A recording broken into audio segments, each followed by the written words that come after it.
Africa टूट रहा है। अफ्रीका का लगभग एक तिहाई हिस्सा अफ्रीका से अलग हो रहा है। वैसे ही जैसे लाखों साल पहले पृथ्वी अफ्रीका से अलग होकर आज के तिब्बत से टकराई थी, उसी तरह अफ्रीका का ये एक तिहाई हिस्सा अफ्रीका से अलग होकर भारत से टकराने वाला है। और अगर ऐसा होने वाला है तो यहाँ की जमीन ऊंचे पर्वतों में परिवर्तित हो जाएगी।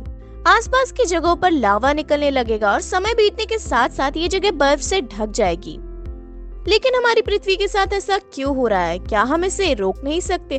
और भविष्य में हमारी पृथ्वी के साथ क्या होने वाला है? ऐसे कई सवालों के जवाब जानेंगे आज हम इस वीडियो में। तो नमस्कार दोस्तों, आप देख रहे हैं अल्टीमेट फैक्ट्स विद आयुषी। अगर अभी तक आपने हमारे चैनल को सब्सक्राइब नहीं किया तो इसे सब्सक्राइब कर ले ताकि हर लेटेस्ट अपडेट आपको मिल जाए, कोई अपडेट मिस ना हो जाए। तो चलिए वीडियो शुरू करते हैं। आज से लगभग 4.5 करोड़ साल पहले हमारा पूरा ग्रह पानी से ढका हुआ था। पृथ्वी को बने हुए कुछ ही साल हुए थे, जिसकी वजह से पानी के कुछ फुट नीचे लावा उबल रहा था। समय के साथ साथ ये लावा ज्वालामुखी के रूप में बाहर निकलने लगा, जिसकी वजह से पानी के ऊपर छोटे छोटे आइलैंड के रूप में जमीन बनना शुरू हुई। और कुछ सालों बाद पृथ्वी पर कई लाख छोटे छोटे द्वीप बन चुके थे और अब धीरे धीरे धरती की ऊपरी सतह ठंडी हो रही थी, जिसकी वजह से धरती में दरार होने लगी और इसकी वजह से छोटे छोटे द्वीप एक जगह इकट्ठे होने लगे। ये घटना कई लाखों सालों तक हुई। ये द्वीप कई बार इकट्ठा होकर टूटते रहे और कई लाखों सालों बाद ये जमीन एक जगह इकट्ठी हुई, जिसे आज हम पेंजिया महाद्वीप के नाम से जानते हैं। आज से लगभग 20 करोड़ साल पहले पेंजिया महाद्वीप फिर से टूटना शुरू हो गया और उसी विशाल महाद्वीप से भारत टूटकर आज के तिब्बत की सतह से आ टकराया। टकराव इतना भयंकर था जिसकी वजह से तिब्बत की जमीन सिकुड़ गई और जहां टकराव हुआ वहां विशाल हिमालय खड़ा हो गया। आज भी माउंट एवरेस्ट की ऊंचाई बढ़ रही है क्योंकि भारत की जमीन तिब्बत की ओर दबती जा रही है। आज आप जितने भी देश जानते हैं वो करोड़ों साल पहले एक हुआ करते थे। धीरे धीरे वो अलग हो गए और आज भी हर साल धीरे धीरे अलग हो रहे हैं। और इसका सबसे बड़ा उदाहरण है अफ्रीका का ये हिस्सा, जो 2 हिस्सों में टूट रहा है। 2005 में दक्षिण पश्चिमी केन्या से नीरोबी नारो का हाई रातों रात जमीन फटकर 2 हिस्सों में बट गई और ये दरार हर साल कम से कम 6 से 7 मिलीमीटर बढ़ रही है। अफ्रीका के यहाँ से टूटने का कारण है ये जगह, ये त्रिकोण आकार वाले दिखने वाला फुद्दू।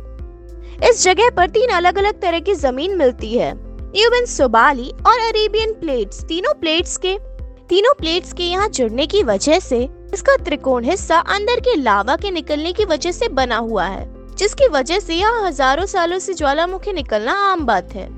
यहाँ रहने वाले लोग इस जगह को अपना ठिकाना मानते हैं, जिस जगह का खुद का कोई ठिकाना नहीं है कि भविष्य में ये रहेगा या नहीं, क्योंकि ज्वालामुखी से इस तरह का निर्माण होने और हजारों सालों से ज्वालामुखी निकलने के कारण इस सब के कारण यहाँ की जमीन पतली और खोखली है और बार बार ज्वालामुखी निकलने की वजह से यहाँ भूकंप आना एक आम बात है।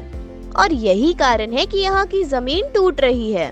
भविष्य में दरार बढ़ने पर यहाँ पानी भरने लगेगा और ये पूरा हिस्सा पानी से भर जाएगा और इसकी वजह से अफ्रीका के टूटने की गति बढ़ जाएगी, जिसकी चेतावनी यहाँ खोज करने वाले वैज्ञानिकों ने सरकार को दे दी है।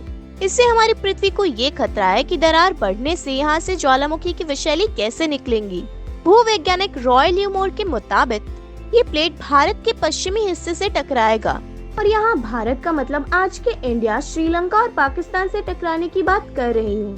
तो क्या होगा जब सोमाली प्लेट भारत से टकराएगा? अगर सोमाली प्लेट उसी गति से भारत से टकराता है जिस गति से भारत तिब्बत से टकराया था, तो कई शहर और राज्य तबाह हो जाएंगे।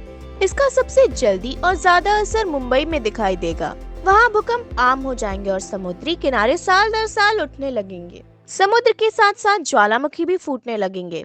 धीरे धीरे सोमाली प्लेट गोवा से केरला और श्रीलंका के संपर्क में भी आ चुकी होगी। ये सारे किनारे विशाल पर्वतों में परिवर्तित होने लगेंगे और यहाँ विशाल पर्वत खड़े हो जाएंगे, जिसकी वजह से यहाँ का मौसम ठंडा होने लगेगा और यहाँ भी कश्मीर की तरह बर्फ गिरने लगेगी। बर्फ पिघलने की वजह से आसपास कई नदियां निकलने लगेंगी और आसपास के हिस्से घने जंगलों में परिवर्तित होने लगेंगे। टकराव की वजह से साउथ इंडिया टेढ़ा हो जाएगा। उस वक्त तक नेपाल का बहुत बड़ा हिस्सा हिमालय में जा चुका होगा। उस वक्त तक केवल भारत ही नहीं पूरी दुनिया बदल चुकी होगी। पृथ्वी की सारी जमीन एक जगह इकट्ठा हो चुकी होगी और इसकी वजह से आज के ज्यादातर देशों का वातावरण बदल चुका होगा। आज का पूरा एशिया और ज्यादा उत्तर की तरफ जा चुका होगा, जिसकी वजह से आज के घने जंगल रेगिस्तान में परिवर्तित हो चुके होंगे और आज के रेगिस्तान घने जंगलों में। तो इस वीडियो को देखने के बाद दुबई और सऊदी अरब में रहने वाले लोग नाचना ना शुरू कर दें, क्योंकि अगर पृथ्वी का भविष्य में ऐसा होता भी है तो अफ्रीका के भारत से टकराने और पूरी पृथ्वी की जमीन को एक जगह इकट्ठा होने में कई लाख साल लगेंगे। इतने साल कि आपके आने वाले बाद की हजारों पीढ़ियां गुजर चुकी होंगी। हो सकता है कि हम तब तक बहुत विकसित प्रजाति बन गए हो और हो सकता है कि हम दूसरे ग्रहों पर जाके रह रहे हो। तो दोस्तों, अगर आपको हमारी वीडियो अच्छी लगे तो इसे लाइक करें, अपने फ्रेंड्स के साथ शेयर करें और अगर अब तक आपने हमारे चैनल को सब्सक्राइब नहीं किया तो इसे सब्सक्राइब कर ले ताकि हर लेटेस्ट अपडेट आपको मिल जाए, कोई अपडेट मिस ना हो जाए। तो मिलते हैं दोस्तों नेक्स्ट वीडियो में, तब तक के लिए बाय बाय।